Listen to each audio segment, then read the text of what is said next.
Bom dia, boa tarde, boa noite a todos e todas que estão assistindo a gente.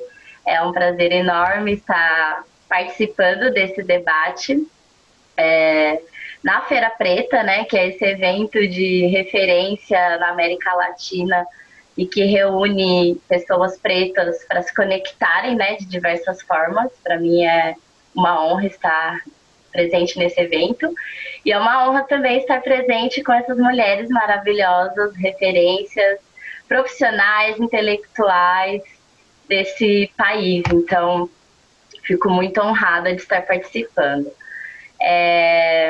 Quero muito agradecer o Tarcísio e a Nina pelo contato, todo cuidadoso desde o começo. E agradecer também já a Thaís e a Tiane por serem essas referências maravilhosas de mulheres intelectuais negras que inspiram e ensinam tanto. Bom, gente, meu nome é Samara, eu tenho 27 anos, eu sou mineira de Nanuque, Minas Gerais, mas criada no interior de São Paulo. Sou formada em administração pública e atualmente sou aluna especial de mestrado da Unicamp. Sou cofundadora do coletivo Conexão Preta, que é o primeiro coletivo negro dos campos da Universidade Estadual de Campinas de Limeira. E atualmente também sou integrante do Natura Startups, que é uma avenida do Innovation Lab, né, dentro da Natura, que é responsável por fazer conexões entre a Natura e as startups do Brasil e mundo afora. E sou batuqueira também, de maracatu de baque virado. E também sempre me interessei em pesquisar questões relacionadas ao movimento negro, ao mercado de trabalho, inserção de pessoas pretas no mercado de trabalho e no mundo digital. E aí é isso. E hoje vou estar mediando a mesa, né? Cujo o tema é ativismos digitais, frentes diversas da negritude, onde o nosso intuito é debater como os ativismos possíveis são múltiplos, trafegando entre empreendedorismo, política, autocuidado e afeto entre mulheres negras.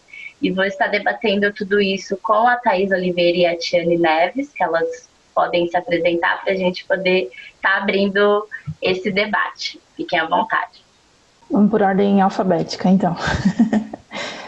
Eu sou Thaís Oliveira, eu sou Relações Públicas de formação, sou mestre e doutoranda em Ciências Humanas e Sociais na UFABC. E aí, no campo acadêmico, a minha pesquisa está ali entre internet, tecnologia e relações étnico-raciais, onde no mestrado eu estudei afroempreendedorismo a partir das redes sociais, e aí aprofundando um pouco mais em toda essa interdisciplinaridade que é pensar o afroempreendedorismo no Brasil. E no mercado de trabalho, eu atuo no terceiro setor, numa ONG que trata de educação, e atuo especificamente numa área que é como se fosse uma agência digital que atende outras fundações e outras instituições na parte de análise de métricas. É um prazer estar aqui discutindo hoje com vocês. Novamente, né, Tiane, fazendo mais um pitch. Com certeza vai ser um momento de muita troca e aprendizado. Boa noite, bom dia, boa tarde. De fato, mais uma vez, aqui a gente na dobradinha, daqui a pouco vai ter até uma chipada, né, assim, tatá, titi, alguma coisa do tipo. Bom, gente, para mim também, perdão pelo pigarro, para mim também é um prazer, uma honra, uma alegria estar aqui, sempre muito legal trocar e enfim, né, bater papo sobre as nossas pesquisas, sobre as nossas perspectivas. Eu me chamo Tiane Neves, uma abreviação de um nome gigantesco, e meu nome é muito grande, então a gente geralmente usa 2 ou 3 dos 5 nomes que eu tenho. Então, eu sou de Belém e moro em Salvador, estou aqui em Salvador, sou mestra também em comunicação pela Federal do Pará, e agora estou doutoranda em comunicação também, aqui na Federal da Bahia. Meu passeio também pelas pesquisas são ligadas à internet também, e no mestrado eu pesquisei sobre estratégias de divulgação da ciência, e agora no doutorado eu pesquiso sobre estratégias de ciberativismo. Legal, obrigada pela apresentação. E aí acho que a gente pode começar, né, a trocar uma ideia mesmo sobre os diversos assuntos aí que a gente for pensando. E aí eu fico pensando muito, né, nessa questão quando a gente fala em ativismos digitais, né, acaba sendo um desafio mesmo quando se trata de um país subdesenvolvido como é o Brasil, né? Porque normalmente o digital ele ainda não está acessível para toda a população. Então existem várias problemáticas, né, que perpassam o que é digital, quem consegue acessar, onde moram, por que acessa, a custo de quê. Então são várias questões aí que permeiam essa palavra, né, que é carregada de significados e contexto histórico. A gente tem dados, né, que dizem que 1 em cada 4 brasileiros não tem acesso à internet, e tem toda a questão geográfica também envolvida nisso, né? Tem lugares no Brasil que não chega, a internet não chega, nem se você pedir, as empresas não estão preparadas para suprir essa demanda. E aí, pensando nisso tudo, por outro lado também, o digital ele acaba permitindo uma maior acessibilidade de boa parte da população também, né?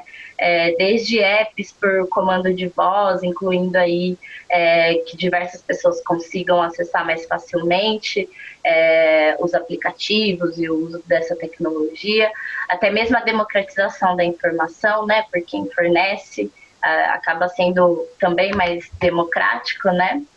E aí, nessa dualidade entre, né, a democratização do acesso e a dificuldade também desse acesso, eu quero saber de vocês como vocês enxergam as potencialidades e os limites do ativismo digital, principalmente pensando no ativismo do movimento negro, considerando que a população preta é a maioria, né, no país, e a maioria também que sofre com esses limites.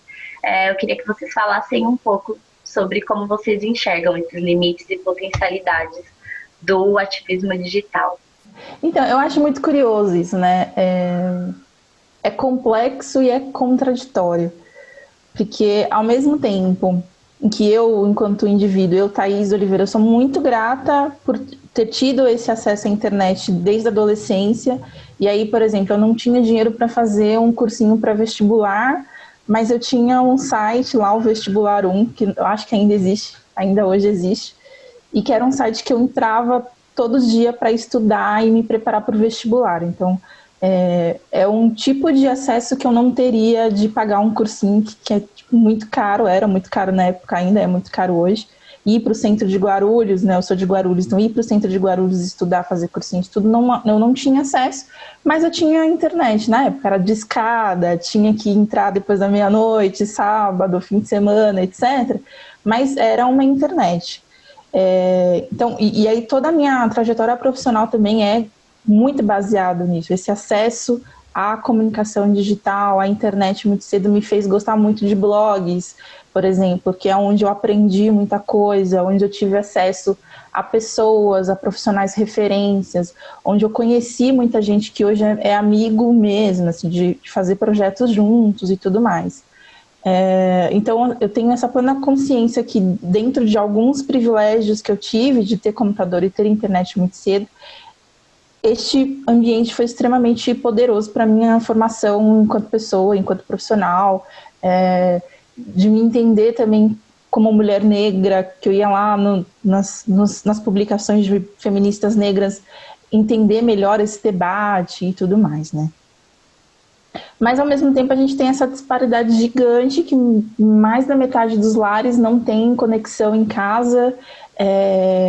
Existe uma conexão até bastante relevante no celular e com 3G, que aí é uma outra experiência de conexão, uma outra experiência do digital.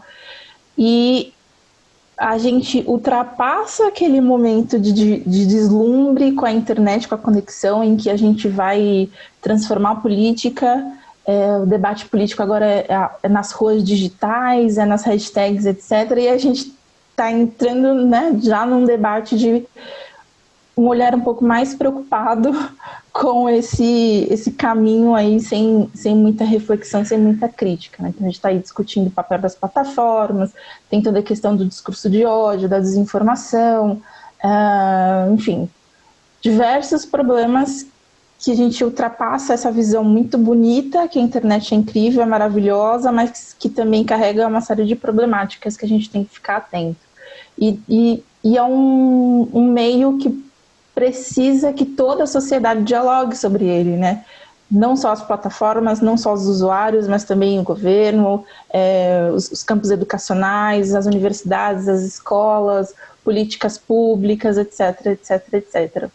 Então, assim, eu li aquele texto, aquele livro A Armadilha das Identidades recentemente, e a frase que fica martelando na minha vida é sempre que o nosso cotidiano é contraditório, né? Então, ao mesmo tempo que eu acho incrível as possibilidades, inclusive este encontro aqui eu acho incrível, né? De a gente ultrapassar barreiras territoriais e poder trocar essa ideia, mas ao mesmo tempo, quem está muito atrasado neste acesso está muito defasado, é uma exclusão digital gigantesca e que a gente precisa correr atrás disso para tentar equilibrar um pouco essa disparidade.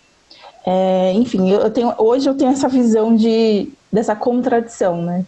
É muito bom que nós tenhamos esse acesso, mas também a gente precisa olhar com carinho para essa galera que está aí sofrendo com a exclusão digital e que obviamente vai impactar de uma forma absurda na vida dessas pessoas também. Também penso muito parecido, né? Eu venho de uma região, a região norte é a região que a gente identifica como região amazônica porque ela é toda 100% dentro da Amazônia. Então, eu venho dessa região que é uma região que aí já me viu falar isso sei lá quantas vezes, já fica aparecendo assim, né? É quase que um replay eterno, mas fica em looping eu falando disso, mas eu me lembro que quando eu entrei para as blogueiras negras, eu morava em Belém, mas eu não tinha internet em casa. Então, como é que você faz a moderação de um blog, de um grupo, de uma coletividade, se você não tem internet em casa? Né? Então, essa contradição, ela foi a minha própria experiência, né, de digital, assim, dessa coletividade digital, vamos dizer. E hoje, né, observando, eu continuo fazendo essa observação e tentando aprimorar cada vez mais, né, a leitura em relação à Amazônia, nessa concepção, a gente, por exemplo, nesse contexto de pandemia, nós tivemos a possibilidade, eu não gosto em nada de dizer que tem alguma compensação, porque eu não acho que haja nenhuma compensação, mas vamos dizer que o fato da gente estar nessa obrigatória imersão tecnológica nesse momento, houve aí alguma redução de danos, não sei também se é a melhor expressão, mas nós conseguimos articular uma marcha virtual no dia 25 de julho com representantes com mulheres negras de todos os estados amazônicos. Então, isso para a gente foi uma proeza, foi inédito. E nós conseguimos, não foi muito fácil, né? Porque os acessos são complicadíssimos. O Pará tem um acesso complicado de internet. Para vocês terem ideia também, ontem nós concluímos um projeto que é o QuilomboCast, e que era um projeto de imersão em tecnologias digitais com jovens quilombolas do Pará e do Tocantins. E dos nossos compromissos do projeto era de subsidiar a internet móvel, né, das jovens, para elas poderem participar dos encontros. E é isso, né? Quer dizer, alguns quilombos têm Wi-Fi, mas tem um Wi-Fi bastante também capenga. Nem sempre os dados móveis resolvem, porque nem sempre o sinal do celular chega no quilombo de qualquer operadora. Quando chega também, se chover, a antena fica completamente prejudicada e você perde o acesso. Então, foi também, mais uma vez, uma experiência bastante... que, na verdade, vem para reforçar isso, né? O quanto a gente vive abismos e brechas ainda, né? Quando a gente fala dessa experiência do digital, dessa coisa das brechas, né? Quando as teóricas feministas começaram a falar das brechas digitais, na verdade essas brechas digitais elas são reflexos das brechas sociais que já existem, né? Que já são, que é o território, que é a raça, que é o gênero, que são as condições de trabalho, geração de renda. Tem toda uma infraestrutura social que faz com que as brechas digitais permaneçam, né? Então, é isso. Ao mesmo tempo que a gente tem a possibilidade de se encontrar, nós estamos aqui presencialmente, a gente também encontra uma gama, por exemplo, sobretudo de jovens, que tem um grande anseio por esse universo, por navegar, por conhecer, mas que não tem oportunidade. Interessante pensar nessa organização política mesmo, né, dos movimentos, através dos meios digitais mesmo, e o quanto isso tem se intensificado mais, né, nesse momento de pandemia. Então, é a forma que a gente tem mais segura, de estar se organizando, de estar se conectando de alguma forma. Isso acaba sendo incrível também porque afeta várias questões, né? Quando a gente pensa, de repente, até na questão do assassinato brutal do George Floyd, né? Que aconteceu, né? O policial branco assassinou brutalmente uma pessoa preta. Eu acredito muito que por conta de toda a questão do ativismo digital, a gente ligava a televisão também, aquilo estava ressoando de alguma forma, né? A gente viu vários repórteres, discursos da Maju Coutinho, dentre outros, ressoando na televisão também, ressoando na casa das pessoas de alguma forma. E aí, querendo ou não, isso fomenta, né, a discussão de alguma forma. E aí eu queria que vocês falassem um pouco disso também, né? Muito nessa questão das hashtags que foram levantadas, dos movimentos que foram organizados aqui no Brasil, principalmente, de alguma forma. Eu estava vendo uma notícia que em 2020 foram publicadas revistas com pessoas negras na capa, mais do que os últimos 90 anos somados. Então, assim, é algo que ressoa de alguma forma, né? A questão da estética, a questão da representatividade. E aí eu queria que vocês também falassem um pouco disso, assim, o quanto essa organização política digital ressoa também no individual, no coletivo, nas ruas, dentro de casa, e como vocês enxergam a potencialidade, assim, desse movimento. Olha, eu te ouvi falar agora sobre George Floyd, e na verdade eu liguei o microfone porque eu me lembrei disso que a Thaís falou agora há pouco, quando ela abriu, e que a gente tem debatido muito sobre como também há muita exposição, né? E como a gente também precisa garantir alguma segurança. Porque é isso. As violências, elas são reproduzidas, né? Elas são readequadas, redimensionadas. E aí eu me lembrei da Marielle, né? Quer dizer, uma pessoa pública como a Marielle, que usava a internet para fazer uma comunicação de longo alcance, ela também foi alvo, porque a agenda dela era pública. E quem mandou matar a Marielle sabia exatamente onde a Marielle estava, porque estava sendo transmitido pela internet. Né? Quer dizer, ao mesmo tempo que possibilitou a gente também de ter acesso à informação muito rápida em relação ao que ela estava elaborando e o que aconteceu logo depois, eles também, né? Então, é isso, são as dicotomias, né? São as contradições mesmo. Na verdade, eu queria só retomar, porque eu me lembrei disso, né? Quando tu falaste do George Floyd, eu me lembrei rapidamente da Marielle, porque a Marielle, ela foi completamente stalkeada, né? Ela foi stalkeada pela internet, pelo Facebook, né? Assim, sobretudo, especialmente pelo Facebook, né? Então, quer dizer, a gente continua nessa labuta também, né? Exatamente, de como dialogar as contradições, né? Do acesso, do nível de exposição, da segurança do que a gente pode fazer, né? Com tudo isso. Mas aí voltando, né, então, assim, a essa questão, é isso. Eu acho que para além de 2020, né, a gente viu, foi em 2017, se não me falha a memória, o movimento do Fora Cunha, que foi um absurdo, né?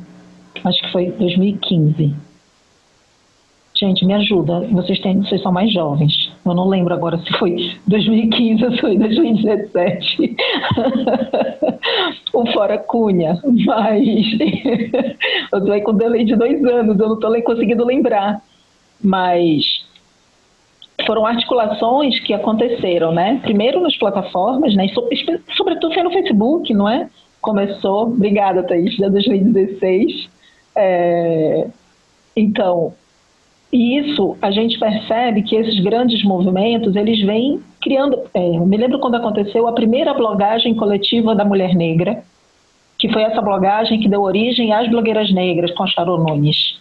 Então, essa primeira blogagem, ela já vem fazendo esse rastro, né? Ali ela já vem proporcionando que a gente conseguisse juntar essas pessoas que estavam em diversos lugares, né, por meio das hashtags, por meio desses olhares, dessas intenções, por meio dos algoritmos, né? Naquele tempo a gente não falava dos algoritmos, mas já eram os algoritmos também.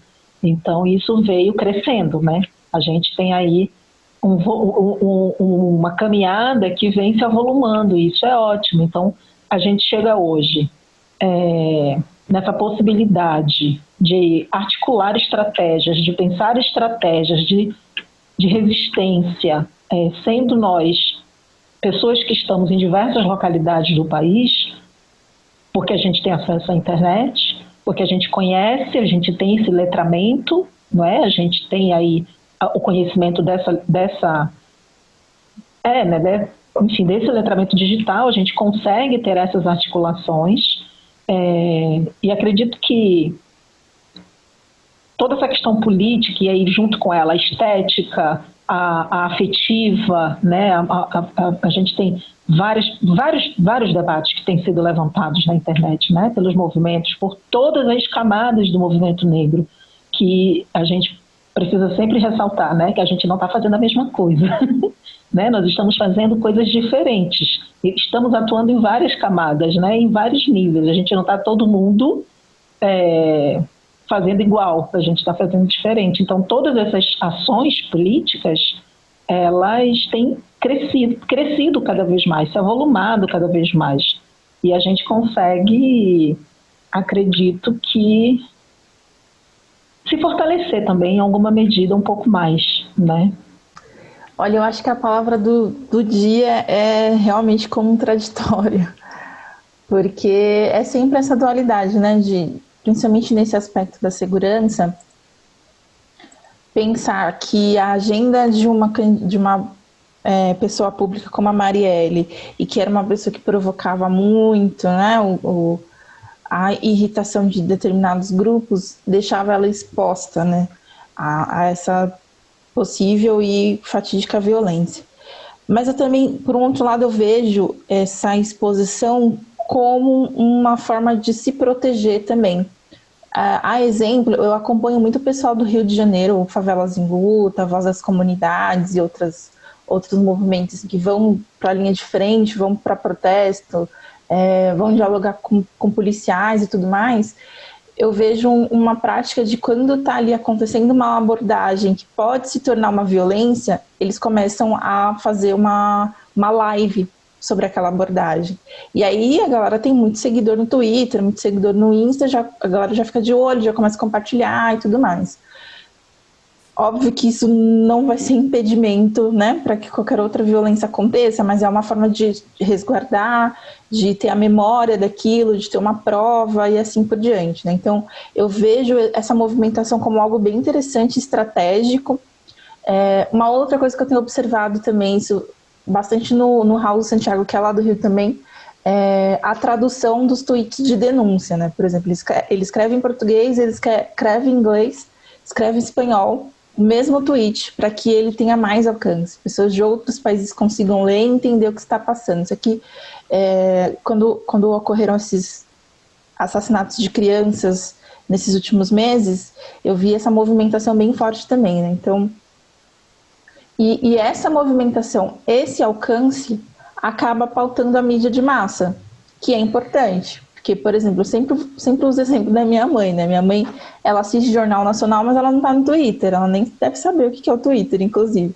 Então, se a partir dessa movimentação na rede social, no Twitter, em qualquer outra plataforma, a mídia de massa é pautada, vai alcançar, querendo ou não, vai alcançar mais pessoas, né? Jornal Nacional ainda é o maior, mais importante jornal do Brasil, né? Apesar de todas as contradições dentro disso também. Mas ainda é o maior alcance. Então, acho que é um movimento bastante importante que as redes sociais consigam pautar a mídia de massa. E é contraditório, né? Porque a gente se expõe, os ativistas se expõem, mas é pela causa, né? É necessário. Agora, falando sobre a questão da representatividade, né, das capas de revista, é aquela máxima, né? Representatividade importa, mas não é o suficiente ainda, né? E aí a gente teve também recentemente todo esse debate em relação a processos seletivos somente para negros, né? Ou a SEO lá questionando, enfim. Eu acho que para alterar de fato a estrutura, a gente precisa de oportunidade no mercado de trabalho, oportunidade nos campos de educação, de saber, de ciência, de produção, e que não pare só aí, né? Que daí a gente consiga alcançar outros espaços e assim por diante. Porque só uma pessoa preta na capa da revista é muito bom, que eu consiga me identificar, mas na prática não vai mudar muito a estrutura, né? Essa parte mais rígida e com essas camadas de decisão, com essas camadas de poder, com essas camadas de relações políticas, estratégicas e de ego. Mas acho bem positivo, acho muito interessante que tenham mais pessoas negras, sim, nas TVs, nos jornais, nas capas de revista, mas a gente não pode se contentar só com isso, acho que tem que ir muito além. Excelente observação. É muito importante a gente estar pautando isso, né? Para não ficar um debate de representatividade vazio também, né? Mas pensar em várias camadas mesmo que a gente precisa derrubar, né? Não é nem se adentrar, é derrubar. E isso linka muito com o que a Tiane comentou também, né? Que a gente não está fazendo a mesma coisa, nós não somos iguais, nós estamos fazendo coisas diferentes em âmbitos diferentes, esferas diferentes, porque a gente é múltiplo, né? Então, acho que passa por essa multiplicidade também do que nós, mulheres negras, somos e como a gente ocupa os espaços e o que a gente faz. Puxando um pouco o gancho para essa questão que você citou, da questão do mercado de trabalho e de trainee, programas de trainee voltado para pessoas pretas, né? O primeiro e único até agora voltado somente para as pessoas pretas e toda a repercussão que deu. Eu queria que a gente conversasse um pouco sobre a questão do mercado de trabalho, né? Ultimamente a gente tem percebido mais esse movimento do mundo corporativo olhando para a questão da diversidade e inclusão, né? Existem áreas dentro das empresas que para tratar especificamente disso. Isso é um movimento, ao meu ver, vocês como estudiosas podem dizer melhor, mas ao meu ver é muito, muito recente, assim, muito recente mesmo, porque eu me formei esse ano e na minha época de procura de estágio eu não ouvia falar disso, assim, ou seja, para mim, assim, é muito recente mesmo, porque essa questão da inserção eu sentia que ficava mais nas mãos do governo, assim, nos concursos, né, com cotas, mas aí do mundo corporativo, do setor corporativo, tá incorporando isso, é muito recente. E aí a gente tem todos esses dilemas e contradições que a gente está comentando, né? Ao passo que teve esse programa de trainee, que foi discutido no Roda Viva, 2 semanas depois a discussão já era outra, porque, né, a CEO acabou falando aquilo, né, de que não incluía negros em cargos de liderança por falta de pessoas negras qualificadas para isso, e que a empresa não podia nivelar por baixo, né, mostrando que ela está olhando, né, de cima para baixo e toda a problemática disso. E aí eu queria que vocês falassem um pouco assim dessa disputa, de todos esses debates assim para a inclusão de nós mulheres negras no mundo corporativo, né? Se isso é importante, se sim, por quê, se não, por quê. E acho que isso tem tudo a ver com o ativismo digital, porque é onde a gente vê tudo isso acontecendo ao mesmo tempo, né? E aí, se vocês puderem falar um pouco sobre isso, fiquem à vontade também. Eu acho importante a gente lembrar sempre, né, da galera que está há muito tempo discutindo isso. Então, a exemplo, a própria Adriana da Feira Preta, né, a Feira Preta tem 18 anos. Se a gente for lá na raiz da razão do porquê a Feira Preta ter iniciado suas atividades, é uma questão relacionada ao trabalho, né? Trabalho, renda, acesso da mulher, principalmente da mulher, mas da população negra de modo geral. Tem a Empregue Afro, que é da Patrícia Santos, também está há bastante tempo, acho que tem uns 7 anos, mais de 7 anos, atuando aí com esse aspecto da diversidade e do acesso a pessoas negras no mercado de trabalho. E aí, assim, eu vejo que essa galera iniciou, né, um debate que elas iniciaram lá, isso vem se maturando. A própria Indique Uma Preta, que é quem está assessorando essa seleção da Magazine Luiza, era um grupo no Facebook, era só um grupo no Facebook, onde as mulheres indicavam ali vagas de trabalho, e aí as meninas cresceram super, agora elas são formalizadas, né, como uma assessoria, enfim. E aí, como todos os debates, né, emergentes, a gente está talvez num processo de maturação semelhante ao da representatividade, sabe? A gente entendeu que a representatividade vazia, a representatividade de uma única pessoa negra, isso não é interessante. É ok, olha, bacana, parabéns, tem, mas não é interessante, não é o suficiente. Então a gente tem lá, né, o estagiário, os júniors, os assistentes são negros, mas quando a gente vai subindo na hierarquia da empresa, a gente percebe que continuam com as mesmas pessoas lá. E são as pessoas que tomam decisão. E aí, assim, eu acho que sempre que eu vou falar dessa questão do racismo, eu sempre jogo pra galera. Falo, gente, vocês que são brancos, vocês é que têm que lidar com isso. O racismo é um problema de vocês. Vocês é que têm que entender o seu papel, se vocês estão realmente comprometidos, se vocês querem uma mudança real, vão ter que ir além desse discurso e além da migalha. Então, a gente não quer mais só a vaga de estágio ou de trainee. A gente quer crescer na carreira de forma igualitária, minimamente igualitária com os demais. Mas aí, assim, e também tem uma outra frase que eu gosto muito, que é aquilo, né? Se não for coletivo, é do sistema. Então, eu, enquanto pessoa preta, se eu estiver participando desse tipo de seleção, e eu alcançar um determinado cargo, e quando eu estiver neste lugar de poder, eu não conseguir trazer mais pessoas negras comigo, eu estou atuando junto com o sistema. Então, acho que tem que rolar essa consciência de que é necessário ter a coletividade em todos os momentos. Então, na medida do possível, a gente sempre tem que tentar trazer mais um, quando nós estamos nesses lugares de poder, né? E, de outro modo, eu acho que a branquitude tem que realmente saber o que ela quer. Eu tenho uma visão um pouco pessimista em relação ao que a branquitude quer. Eu acho que eles não estão muito a fim de mover as estruturas. E aí, fazendo até uma conexão com o que a gente falou anteriormente, o Fábio Cabral, que é um escritor que fala de afrofuturismo, ele sempre que rola esse debate de os negros não ganharam o Oscar, os negros não estão ganhando prêmios, os negros estão subrepresentados no Jabuti e assim por diante, ele fala, gente, a gente tem que parar de querer as migalhas dessas coisas inventadas pela branquitude e fazer as nossas próprias coisas, sabe? Os nossos próprios prêmios, as nossas próprias empresas, as nossas próprias vagas, as nossas próprias universidades, por que não? E assim por diante. Porque se é isso, né? Se a gente está aqui há mais de 500 anos comendo o que largam no chão pra gente, então vamos nós criar a nossa própria civilização, sabe? Eu tenho essa visão um pouco pessimista versus revolucionária, assim.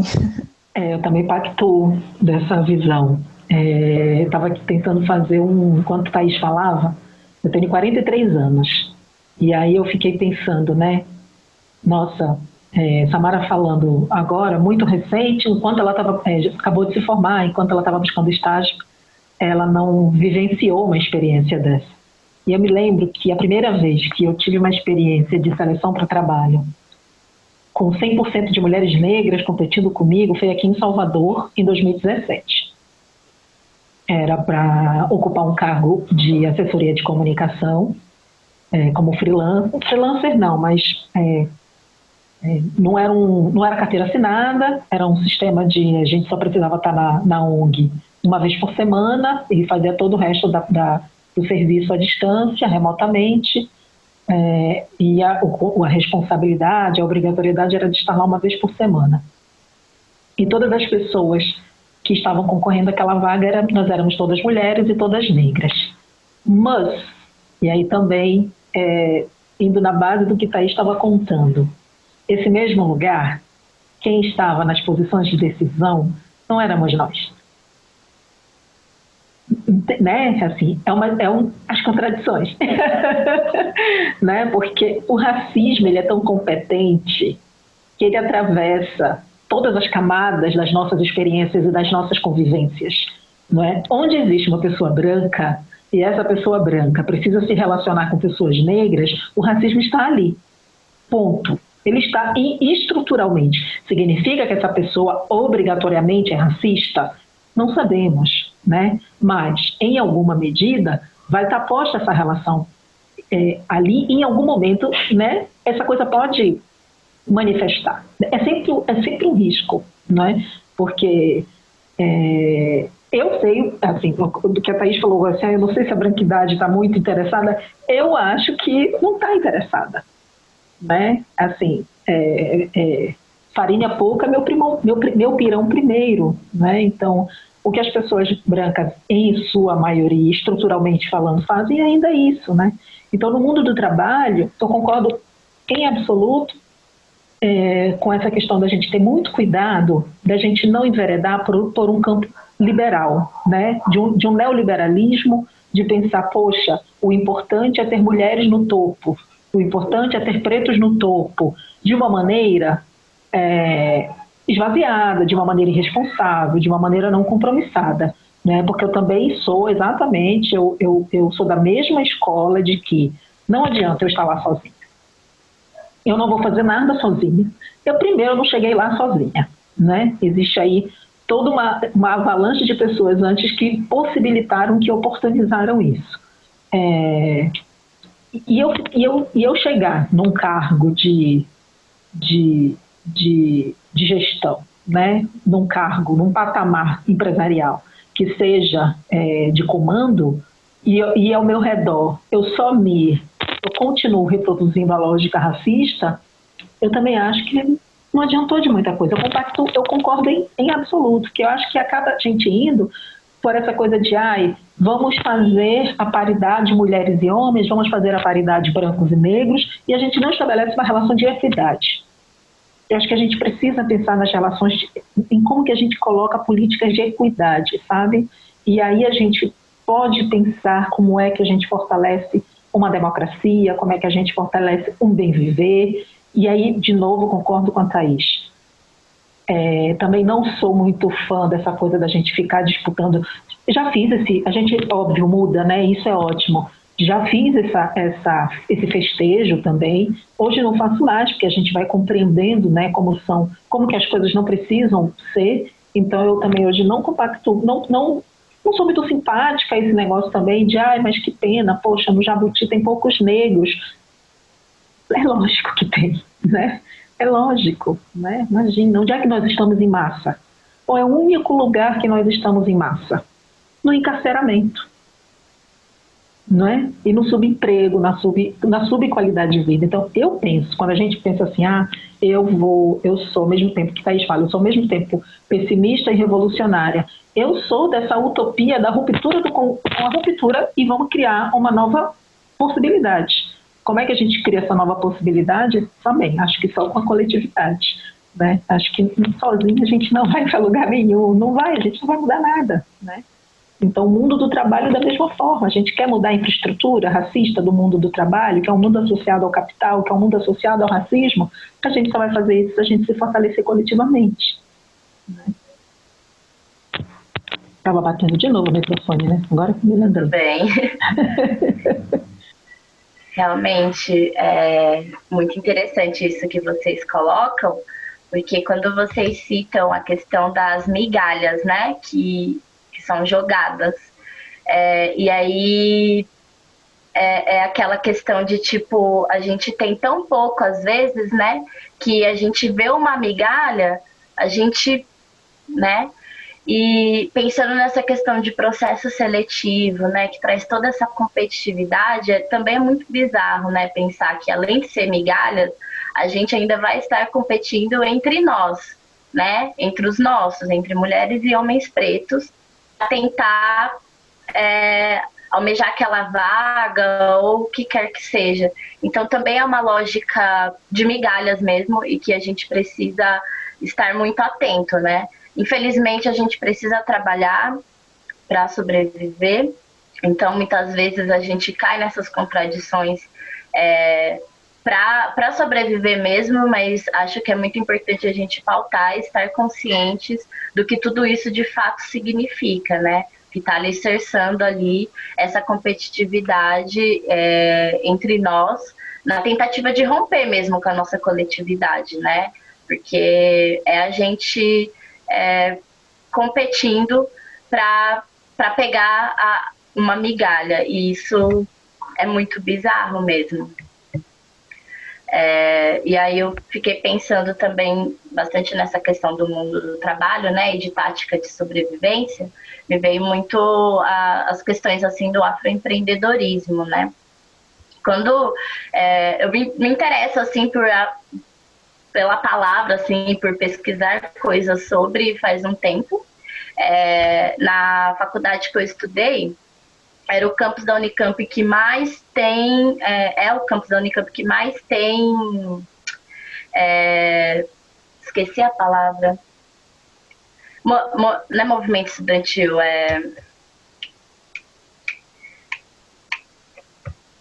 DCE?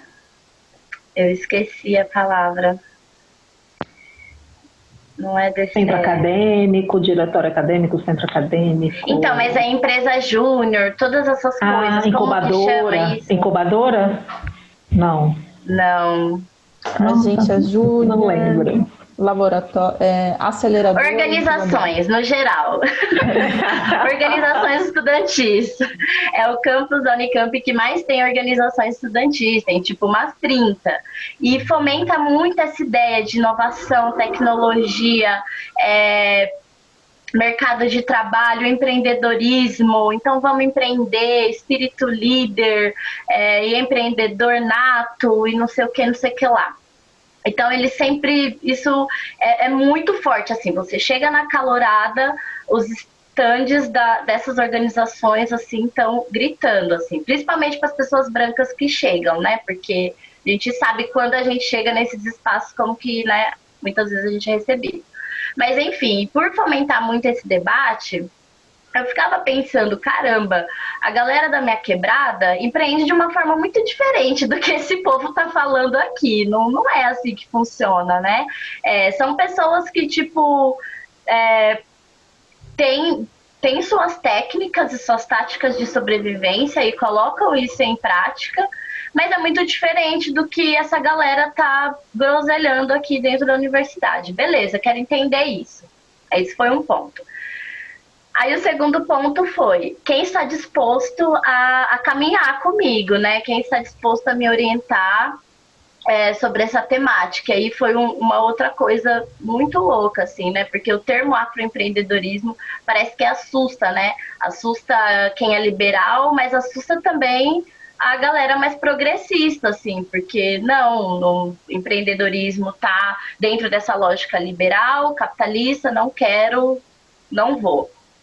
Então eu senti muito assim uma solidão acadêmica mesmo, sabe? De querer discutir sobre e não achar naquele momento, 2016, 2017, eu não consegui me virar muito bem ali para poder levar aquilo adiante. Então fui pesquisando de forma mais informal mesmo, desde então. Mas enfim, eu queria que vocês falassem um pouco sobre essa questão do afroempreendedorismo, o que vocês acham, como que vocês olham para o Brasil nessa multiplicidade das formas de se afroempreender, como vocês olham para isso tudo, o que vocês acham que é interessante, o que não é tão interessante, se vocês quiserem discorrer um pouco sobre, acho que vai ser muito rico, porque é um assunto que rende muita coisa, né? Eu gosto bastante de falar, e aí o que vocês quiserem contribuir aí, fiquem à vontade. Eu vou fazer o meu gracejo. Eu aprendi no artigo, no capítulo da Thaís, no livro que a gente escreveu, que o Tarcísio organizou. Eu queria muito fazer isso. Eu aprendi. Eu gosto muito, mas assim, falando sério, né? Eu tô brincando, mas é falando sério. Porque é isso. Eu sou uma pessoa cheia de dúvidas em relação a isso, né? E gosto da maneira como a Thaís desenvolve esse pensamento de mostrar, de novo, como a Thaís falou, a palavra do dia, a palavra da nossa conversa, né? As contradições desse processo, né? Porque esse processo começa ali numa ausência e ele vai tomando um outro rumo, né? Então, eu não sou uma observadora, uma estudiosa do afroempreendedorismo. O que eu busco fazer nesse sentido é de fortalecer, né, os empreendimentos das companheiras e dos companheiros que estão aí na labuta com os seus empreendimentos, que estão aí trabalhando nessa lógica do afroempreendedorismo, buscando se fortalecer os seus talentos também, mas fico sempre naquilo, né, também, é uma oportunidade ou é uma ausência, né, e quando eu li o capítulo da Thaís, isso meio que começou a se organizar de uma outra forma para mim também, né, fazendo um jabá, mas é real. Leia o nosso livro. Porque eu acho que, enfim, acho que ela tem muito mais propriedade, até enquanto pesquisadora, para falar, né? Eu falo mais aqui do lugar da cliente mesmo, do lugar da consumidora, e lógico, né, de uma pessoa que observa os nossos movimentos. Eu estou aí sempre atenta aos nossos movimentos, o que a gente está inventando para a gente, né? Mas acho que ela tem muito mais propriedade. Contradição é realmente a palavra do dia. E é isso, né? Ou você... Muitas pessoas se tornam afroempreendedoras pela necessidade ou em decorrência de um racismo no mercado de trabalho convencional, né? E aí eu gosto muito de falar, quando eu vou falar da minha pesquisa, do porquê que eu fui pesquisar isso, quais foram as minhas inspirações, eu gosto muito de contar primeiro a história da minha mãe, né, que é a mulher negra, que vem da Bahia para São Paulo tentar a vida, aí aqui ela se torna doméstica, e aí o salário de doméstica não é o suficiente para construir a casa dela, para pagar aluguel e assim por diante, então ela vai fazer atividades paralelas para conseguir dinheiro. E aí essa prática da minha mãe até então, talvez até hoje, ela nem entende isso como um afroempreendedorismo, né? Mas né? Porque aí é uma mulher negra ali com outras atividades. Aí corta para essa geração atual. A gente tem uma galera que é fruto de política educacional, então, né? Eu fui pró-unista, tem o pessoal de cotas, pessoal de FIES, bolsa de universidade privada e assim por diante. E dentro desse recorte tem uma galera que quer isso, quer ser empreendedor desde sempre, e é isso que ela vai fazer. E tem aquela galera que foi para o mercado de trabalho, foi tentar os processos seletivos da vida que querendo ou não, aí a gente tem aí, né, um recorte de território, um recorte de classe junto com a questão da raça, que é uma galera que não fez 7 anos de cursinho de inglês, que não fez cursinho pré-vestibular para entrar nas melhores universidades da América Latina e assim por diante. Então, querendo ou não, a gente tem aí umas defasagens de formação profissional, né? Mas essa pessoa se formou via políticas educacionais, então ela tem as habilidades técnicas e ela tem uma certa autonomia para fazer alguma escolha, mesmo que essa escolha seja baseada nessa não oportunidade de estar no mercado de trabalho, né? Então, na minha pesquisa, muitas pessoas falaram isso. Falaram, não consegui um emprego formal, então eu fiz a minha oportunidade. E aí é interessante porque eu lembro também, junto com essa história da minha mãe, eu lembro da própria Feira Preta, né? Eu conheço a Feira Preta de muitos anos, eu era adolescente quando eu já conhecia a Feira Preta. Eu participei lá do NING, que era a primeira comunidade, a comunidade das comunidades, muito antigo, antes do Orkut, inclusive. Participei do Orkut, eu tenho amigos dessa época até hoje. E aí essas são as primeiras movimentações, né, que passam lá da feira na Vila Madalena, que a Adriana promovia, para o ambiente digital. Aí os empreendedores começam a fazer suas conexões, um começa a comprar do outro, a contratar serviços tipo contabilidade, direito, marketing de outras pessoas negras e assim por diante. Então, eu acredito que essa movimentação é muito contraditória nesse sentido, né? As pessoas têm boletos, é necessário pagar contas, então ela precisa estar no mercado de trabalho, né? Precisa atuar de alguma forma. E ela vai fazer isso com as habilidades, já que agora ela é uma pessoa formada com habilidade técnica e assim por diante. Então, assim, é contraditório. E uma outra coisa que eu vejo que é muito diferente desse empreendedorismo comum, né? Esse empreendedorismo aí pautado em inovação, pautado com muita ênfase na questão da administração, de multiplicar o quanto você investir assim por diante, é que no afroempreendedorismo tem um aspecto muito forte em relação à identidade e ao sentimento de pertencimento a uma comunidade, né? Tanto que esses termos black money, preta comprando de preta e assim por diante, isso está totalmente relacionado à questão da identidade, né? Então, na medida do possível, eu sempre dou preferência, né, a comprar de empreendedores negros, os meus contadores são negros, se eu preciso revisar alguma coisa, traduzir alguma coisa, eu sempre vou dar preferência para pessoas negras, porque é isso, né?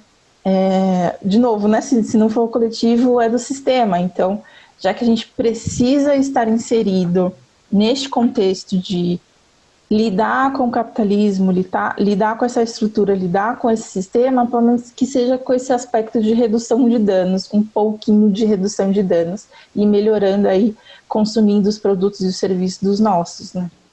Bom, gente, e puxando um pouco o gancho da questão da nossa inserção no mercado de trabalho, a gente pode pensar também na nossa inserção nas universidades, né? Que nos últimos anos culminou no nosso acesso à produção científica, a nossa inserção mesmo nos meios universitários e de produzir ciência, de produzir conhecimento, de ter determinados acessos, né?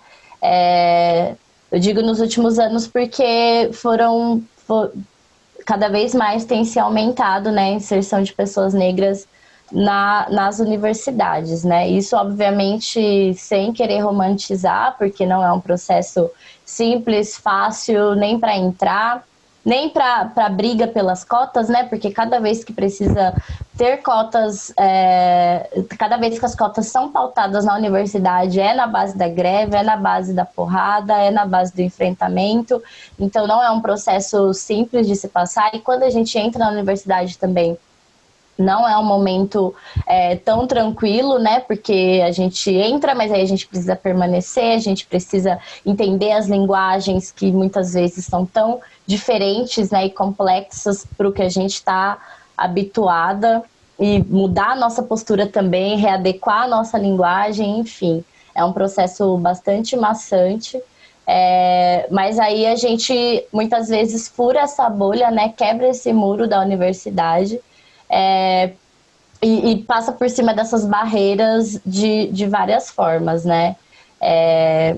E aí eu fico pensando também, né, da questão das linguagens, do inglês, né, que 5% da população brasileira fala inglês, e muitas vezes a gente entra na universidade e se depara com uma língua que a gente não está habituada, a gente está habituada com outra linguagem, mas aí tem sempre essa barreira, assim, né, das pessoas não nos entenderem quando a gente entra e da gente não entender as pessoas, assim. Então, permanecer na universidade é realmente muito complexo. E aí eu fico pensando, assim, que várias mulheres, né, estão prestando universidade, estão entrando na universidade agora, e que podem estar nos assistindo, né? Então, eu quero saber um pouco de vocês, o que vocês pensam sobre a nossa inserção na universidade. Diante de todas essas vivências que atravessam a gente, né, toda essa intersecção de opressões que nos atravessam, mediante a isso, assim, eu quero que vocês falem um pouco sobre as técnicas de sobrevivência que a gente precisa abraçar nesse momento tão complexo, tão dicotômico, que é a nossa entrada na universidade. Então, quero ouvir um pouco de vocês em relação a isso. Olha, hoje agora eu tenho 30 anos. Eu entrei na faculdade com 17, há uma semana de completar 18. Minha mãe teve que ir comigo assinar meus documentos, porque eu ainda era menor de idade. E aí hoje eu estava refletindo sobre essa pergunta e eu falei, eu vou falar de tudo o que eu fiz de errado na minha caminhada na graduação, que seria ótimo ter ouvido isso de alguém. Quando eu ingressei na graduação, né? Se eu pudesse dar dicas de como diminuir, né, diminuir esses danos, diminuir essa pressão que é estar na universidade, estar na graduação, essa ânsia por produtividade, estar sempre em ótimas posições, etc., eu diria para buscar sempre uma coletividade, né? Obviamente que nem sempre isso é possível, né? Embora tenham mais pessoas negras dentro das universidades ou outros grupos de pessoas que a gente se identifique, mas eu buscaria uma coletividade, seja um movimento de mulheres, um movimento de estudantes, sei lá, pessoas do mesmo time que o seu. Por quê? A gente, como a Tiane falou anteriormente, né, a gente não chega a lugar nenhum sozinho, e a gente também precisa ter sempre esse apoio de ter uma amizade, de ter uma válvula de escape para levar as coisas com um pouco mais de amenidade. Então, eu buscaria sempre essa coletividade, pensando aí esse outro que se parece comigo, né? Porque eu levei a graduação muito convivendo com pessoas que não se pareciam comigo. E eu demorei muito tempo para perceber isso, muito tempo para perceber, inclusive, como algumas relações eram um pouco violentas, né, e tóxicas. Então, acho que hoje a gente tem muito mais informação para entender que algumas conexões não valem a pena. É importante ter resiliência, porque, como você disse, né, Samara, você tentou estudar afroempreendedorismo e não tinha um professor na temática. Às vezes ali a universidade, o ambiente, ela não está nem aberta a discutir isso, a ver as possibilidades, enfim. E aí a gente tem esse aspecto de trazer um pouco de temas nessa mistura, né, ativista, acadêmica, e que muitas vezes não é aceito, né? Tem esse mito da imparcialidade, esse mito do distanciamento, enfim. Mas como é que a gente vai pesquisar coisas que geralmente vêm da nossa vivência com tanto distanciamento, com tanta imparcialidade? Acho que é importante também, a qualquer momento, mas durante este processo aí de estar dentro da universidade, de tentar entrar na universidade, cuidar da saúde mental, não se distanciar deste objetivo, porque é um ambiente que vai te causar alguns problemas mentais, eventualmente. Então é bom ali estar num patamar de equilíbrio.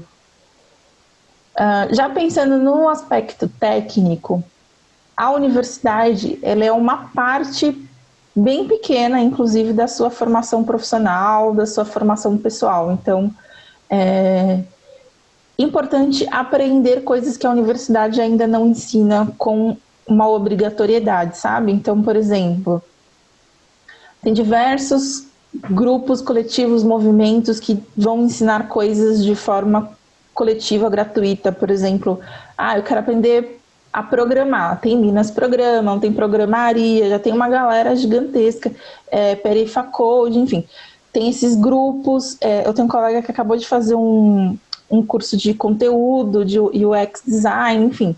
Isso não está na cadeira da universidade, não é uma disciplina da universidade. Então, é importante buscar, né, essas alternativas. Tutorial no YouTube, GitHub, enfim.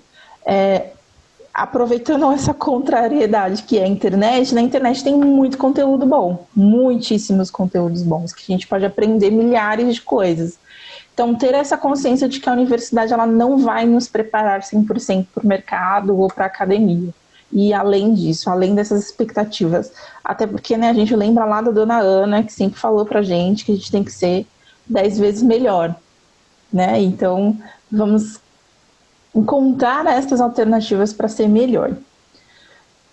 Acho que é importante também se manter firme nos objetivos. Né, graduação geralmente dura aí 4 anos, 5 anos, 6 anos. Vai ser uma caminhada bem difícil, mas, né, foco na missão de chegar lá e pegar o canudo e conseguir essa conquista. É importante entender e saber como que joga o jogo da universidade. E aí, de novo, lembrando que a gente não chega a lugar nenhum sozinho. E quando a gente chega, a gente precisa compartilhar, porque se não for coletivo, é do sistema. Então, por exemplo, eu e a Samara, a gente participou lá do grupo de como estudar no exterior da ABPN, né, que é a Associação Brasileira de Pesquisadores Negros, e a frase que eu mais ouvi lá era justamente essa: eu não cheguei aqui nessa universidade top nos Estados Unidos sozinho ou sozinha, então agora eu estou retribuindo tudo que eu aprendi aqui para quem também tem esse interesse. Aqui em São Paulo a gente também tem um curso que ensina pessoas negras que querem estar na pós-graduação como é que elabora um projeto, como é que escreve uma pesquisa, como é que delimita tema, como é que escolhe a instituição, como é que eu vejo se esse professor que eu quero que me oriente realmente tem sentido e assim por diante. Que nada mais é entender como é que se joga o jogo da universidade. Então, existe um esquema, existe uma forma de lidar, existem as perguntas certas, as respostas certas, as bibliografias, enfim. É esse saber caminhar na estratégia desse imenso jogo que é estar no ambiente acadêmico. E que também é uma forma de retribuir, porque eu não consegui me formar sem a ajuda do Marcos, que é um dos tutores desse projeto, que eu conheço ele desde quando eu tinha 18 anos, desde que eu acabei de entrar na graduação, e a gente permanece nesse contato constante até hoje, e hoje a gente elabora esse projeto juntos. Hoje ele me enviou uma carta de recomendação para um outro processo seletivo que eu vou participar, enfim. Então é sempre ter essa visão do coletivo e de que existe um nós e que nunca pode ser somente eu, porque sozinho, de fato, a gente não chega a lugar nenhum. Também, de novo, várias coisas eu concordo com a Thaís, e eu estava pensando, né, que eu acho que a primeira coisa que a gente precisa entender enquanto pessoas negras, e sobretudo, existem vários tipos de pessoas negras, né? Algumas de nós vão se engajar numa proposta enegrecedora de educação, de formato de educação, outras de nós não. Outras de nós farão a escolha de continuar jogando o jogo da branquidade. Então, se a escolha da pessoa se adentrar em qualquer momento da vida, da faixa etária, escolher fazer o jogo, escolher não fazer o jogo da branquidade e de buscar rupturas e de buscar transformações, eu me lembrei, logo que tu fizeste a pergunta, hoje eu estava relendo pela enésima vez Racismo e Sexismo na Sociedade Brasileira, na Cultura Brasileira, da Lélia.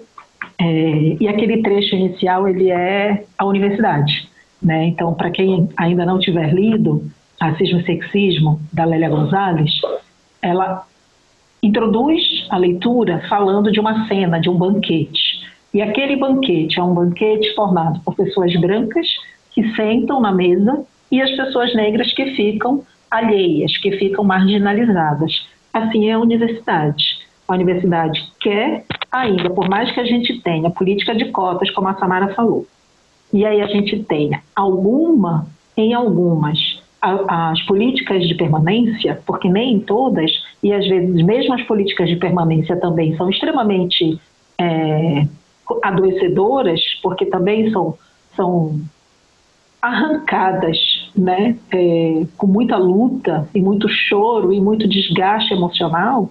Então, a universidade ainda busca manter a sua estrutura, porque é todo um mecanismo, é todo um sistema. Então, se a gente tem um sistema que ele é estruturalmente racista, a universidade também está dentro desse sistema, ela não está à parte, ela não está alheia. Então, a gente também precisa entrar nesse espaço com menos ingenuidade, né? Eu acho que eu entrei na universidade ainda nos anos 90. Então, eu também entrei com muita ingenuidade, né? Imagina, eu já era uma pessoa extremamente politizada. Eu era, na minha sala de aula, conhecida como a revoltada. Eu era a pessoa que batia, como dizer, que debatia com os professores, com as professoras políticas e tal. Porque eu tive uma formação dentro de casa para isso, mas ainda assim entrei bastante deslumbrada, né? Do tipo, nossa, eu estou, né? Nossa, agora eu sou universitária.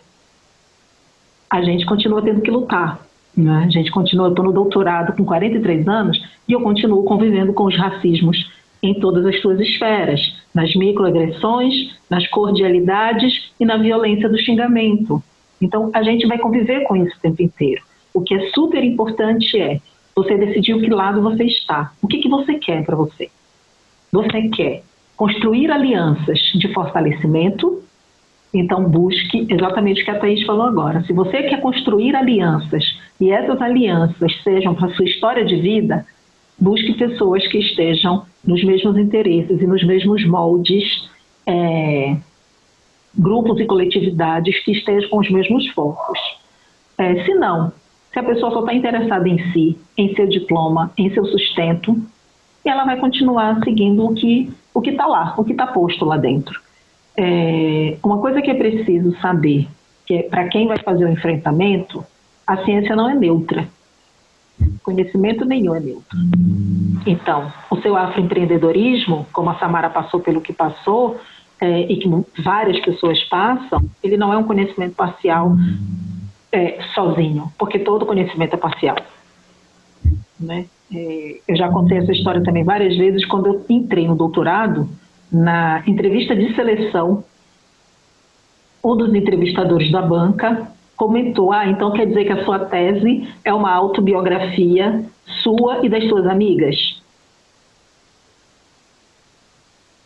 E tanto que o subtítulo do meu capítulo no livro também é uma autobiografia de milhares de vozes. Porque sim, é uma autobiografia. Sabe por quê? Porque Bourdieu fez uma autobiografia, porque Latour fez uma autobiografia, porque Foucault fez uma autobiografia. Por que Cargas d'Água, o meu, é menor? Eu estou contando a história de um fenômeno, de um grande movimento. Para quem foi importante esse movimento? Para uma turba de mulheres negras. Quantas mulheres negras? Como assim? Foi importante para a gente, a arrogância da entrevista. Mas porque é um movimento importante. Importante para quem? Para nós, mulheres negras. Nós quem? Então, a gente precisa ter muita firmeza naquilo que a gente acredita. E o nosso conhecimento é válido. O nosso conhecimento, se você quer estudar qualquer coisa que seja relacionada à negritude, em qualquer aspecto, seja na educação. Hoje eu estava lendo também Ensinando a Transgredir, da Bell Hooks, assim, né, que eu vou escrevendo coisas e vou revisitando as leituras, e estava relendo um trecho também de Ensinando a Transgredir, e eu sou alucinada por esse livro, alucinada, assim, eu quero, assim, explodir. A sensação que eu tenho cada vez que eu pego Ensinando a Transgredir é que eu vou explodir, é que todos os meus sentidos vão assim, literalmente explodir de tantas coisas que eu aprendo a cada vez que eu ouço aquela leitura, cada vez que eu ouço a voz da Bell Hooks escrevendo aquilo. Então, se a gente quer de fato uma transformação, se a gente busca de fato uma ressignificação de mundo, a educação ela precisa ser transformadora. E ela precisa, com muita dor, ela precisa ser também libertadora. E a gente só vai conseguir isso se a gente fizer as alianças corretas, se a gente acreditar que o nosso conhecimento ele não é um conhecimento parcial desqualificado, ele é um conhecimento parcial porque o seu lugar no mundo é parcial. Então é lógico que se você olha o mundo a partir de lentes específicas, o conhecimento que você vai construir, ele tem lentes específicas. A neutralidade, ela é uma falácia. E é uma das coisas que mais a gente escuta na universidade. Ah, você precisa ser neutro. Não, eu não serei neutro. Neutro é o sabonete, neutro é o shampoo, neutro é o sabão em pó. Porque eu, enquanto sujeito político, enquanto cidadã, eu jamais serei neutra em qualquer lugar. Eu não sou neutra numa relação amorosa, eu vou ser neutra dentro da universidade. Então, acho que é uma escolha. Com 17, é difícil tomar essa escolha. Infelizmente, é necessário. Com 30, às vezes a pessoa está na universidade, já assim, eu tive a oportunidade de estudar agora, aos 30 anos. Eu quero correr atrás do diploma e não quero saber de mais nada. Quero estudar, quero estudar, quero estudar. Ainda que seja essa a perspectiva, também buscar as alianças saudáveis, né? Então, buscar fortalecimento. Existe uma coisa que eu aprendi com a minha mãe, o que é desgaste, o que é fortalecimento. A gente precisa ter malandragem, né, para entender dentro da universidade o que é desgaste, o que é fortalecimento, que brigas a gente compra e que brigas a gente não compra. Né? Então, a briga da gente se fortalecer, da gente olhar e dizer assim, aquele grupo bem ali é um grupo que eu quero me vincular, porque aquele grupo vai me fortalecer, então compra essa briga junto com esse grupo. Né? Então, aliança, como a Thaís falou, cuidar da saúde mental em qualquer lugar, em qualquer momento da vida, é primordial, porque o racismo não dorme. Né? O racismo não dorme. Então, as experiências de racismo que a gente vive na universidade, elas são para a gente colecionar como se fosse figurinha de WhatsApp, né?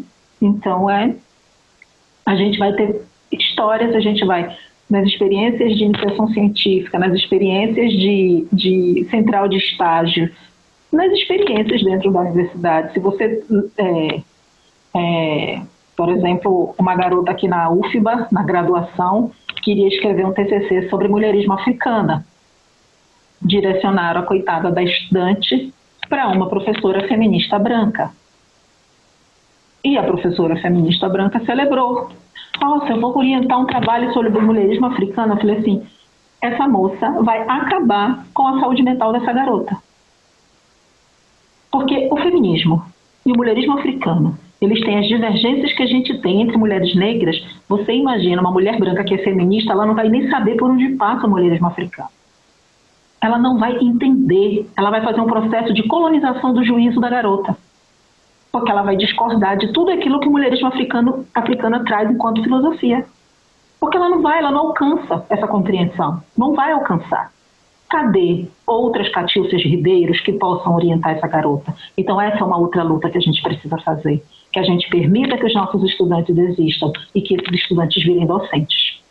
A gente precisa de um corpo docente enegrecido. E de um corpo docente enegrecido enquanto epistemologia, não só enquanto cor da pele.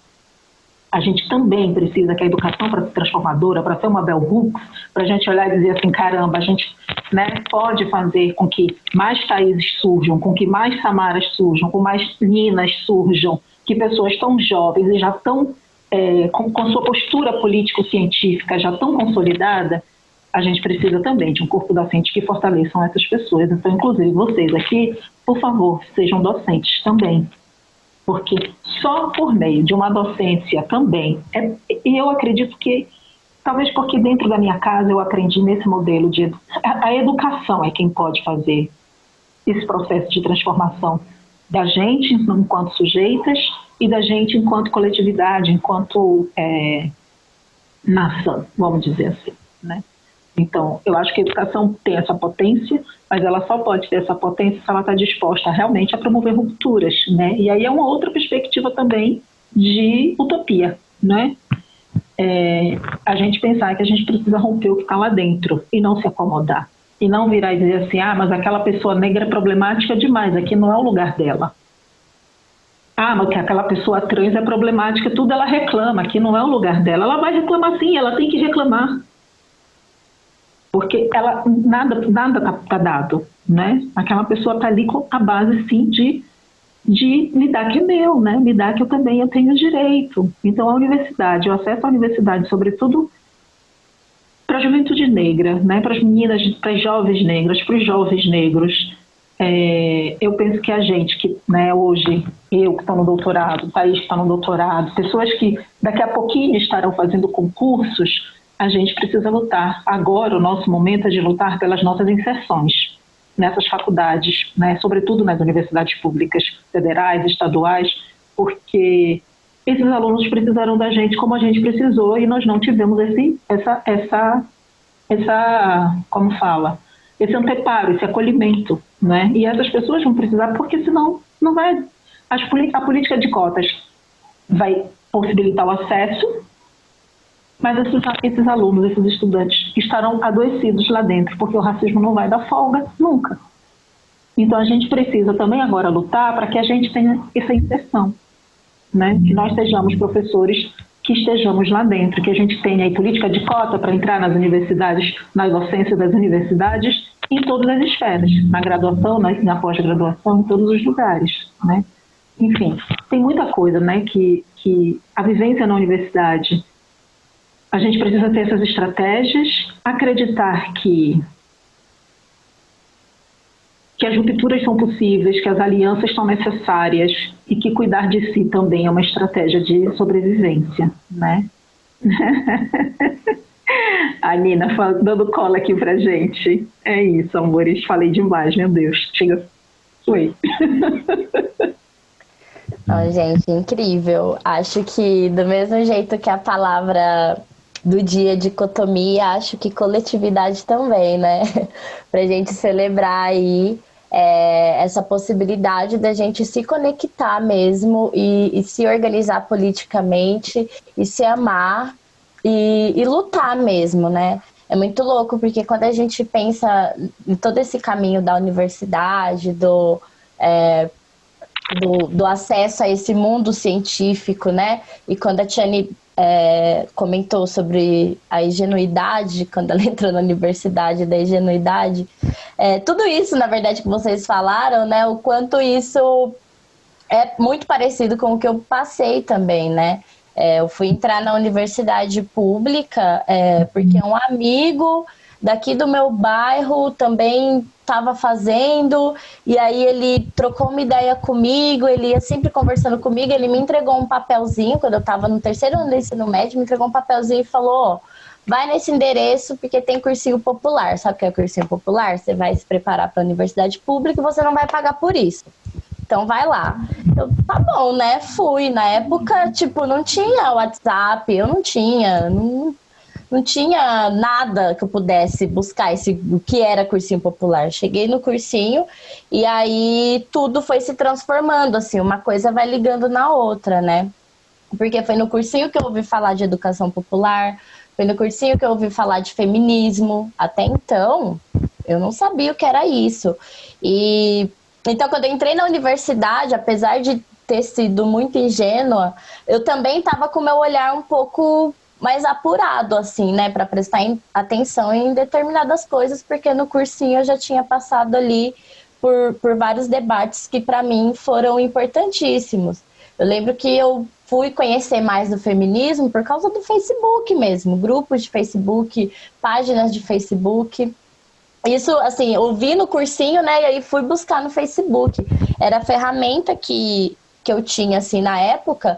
Então, quando eu entrei na universidade, eu fui caçar a frente feminista da universidade, que foi bem o lugar que me deu esse senso de coletividade, que eu olhei, era um momento muito difícil, assim, né, que eu estava passando em relação a questões de opressões mesmo, machistas. Então, ter conhecido as mulheres da Frente Feminista me deu esse porto seguro, e de também estar lutando ali naquele espaço para mitigar mesmo o problema do machismo, né?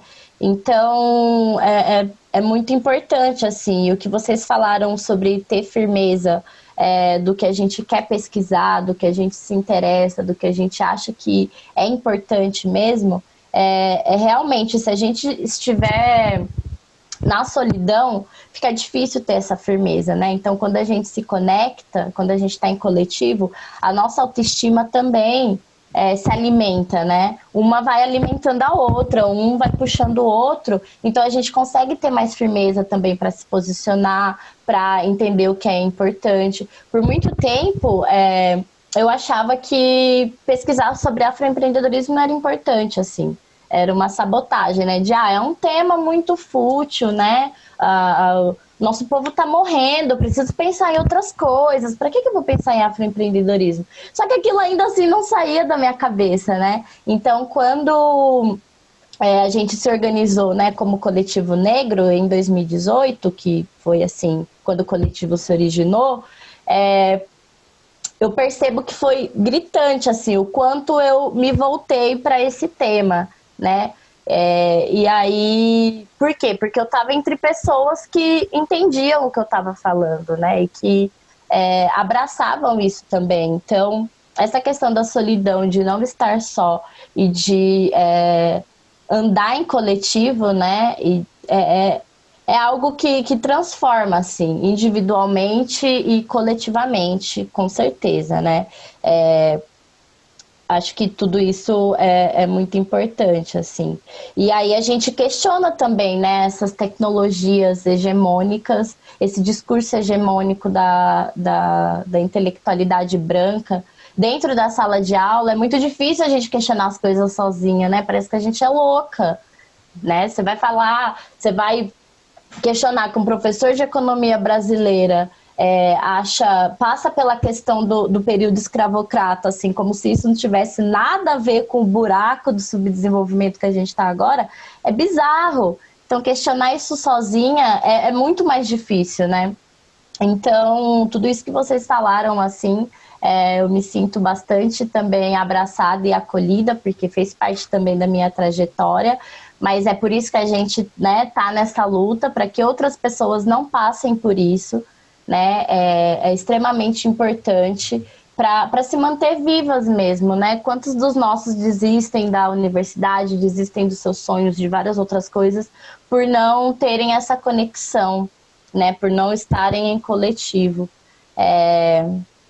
Mas, assim, tudo isso para dizer que a coletividade está aí, né? Para a gente se fortalecer mesmo. Eu estou muito feliz a gente estar discutindo sobre tudo isso. Acho que isso é uma forma também de fomentar a coletividade entre os nossos, né? Que as pessoas pretas, mulheres e homens pretos possam ver e se identificar também e refletir sobre tudo isso de alguma forma. E é isso, eu estou muito feliz. Acho que a gente pode ir encerrando, se vocês quiserem falar alguma coisa, se vocês quiserem, fiquem à vontade para a gente ir conduzindo para o fim dessa discussão. E que ela não se encerre aqui, né? Tipo, que seja mais um ponto aí de conexão, mais uma ponte para a gente se conectar novamente de variadas formas aí no futuro.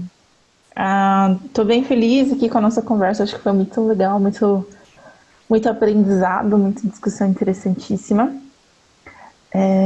Agradeço muito aí o convite por poder compor essa mesa, né, entre aspas. Saudades dos eventos presenciais.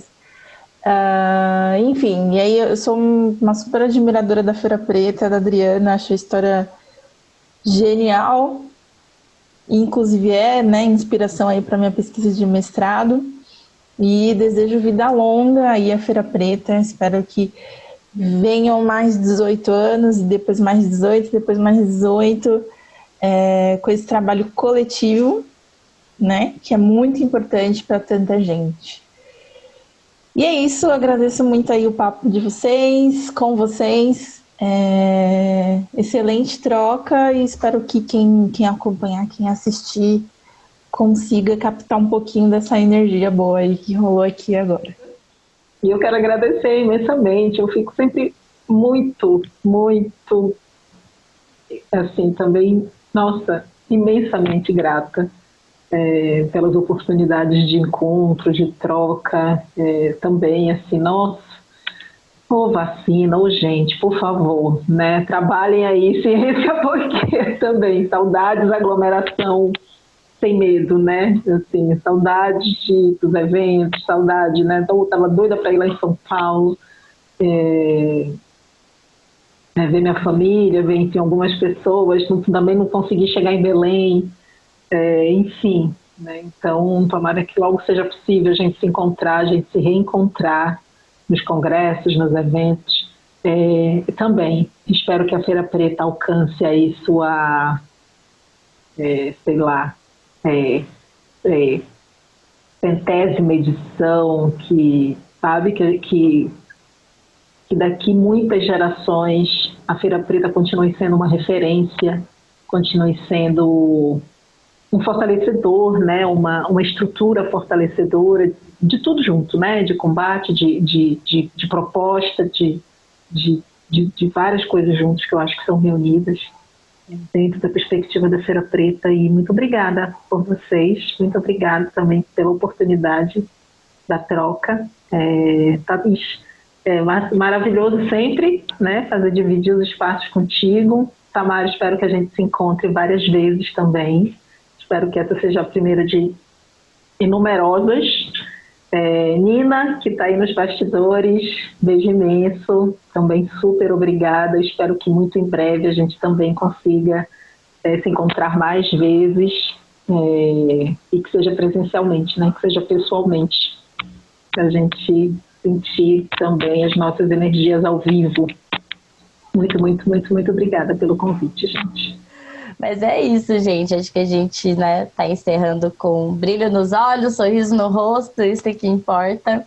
E que possamos nos encontrar aí futuramente, presencialmente, várias vezes em vários estados, vários eventos. E é isso. Um abraço a todas.